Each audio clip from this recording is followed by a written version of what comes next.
A pasada semana iniciábanse as obras de acondicionamento do edificio da Unidade de Asistencia a Drogodependentes, a UAD. Trátase dunha actuación moi agardada, xa que o edificio, con máis de 40 anos de antigüidade, presentaba unha serie de deficiencias que urxía solucionar.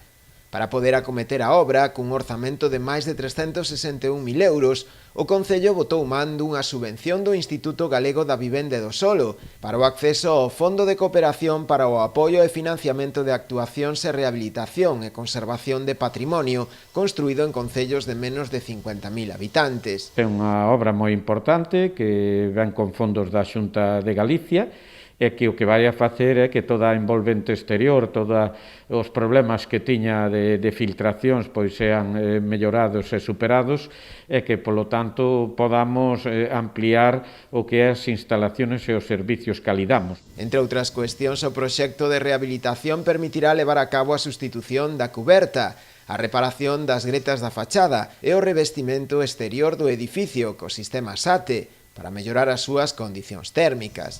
Tamén se sustituirá a carpintería exterior e instalarase un ascensor panorámico. Dende o Concello confían en que a actuación se desenvolva coa maior das celeridades posible para que poida entrar en funcionamento a primeiros de ano.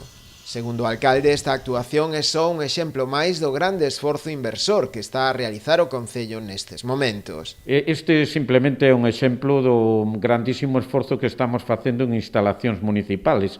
Recordo que tamén está en obras o que é a Casa da Xuventude, que está en obras licitado que foi tamén a Casa de Cultura de Corrubedo, que a UAD é outra das obras, e fai un momento mencionábamos o propio conservatorio. Polo tanto, digamos que todas as grandes infraestructuras municipales que se encontraban quizá en un estado non adecuado de conservación, pois en estos momentos se está tratando de forma importante o que é a súa mellora.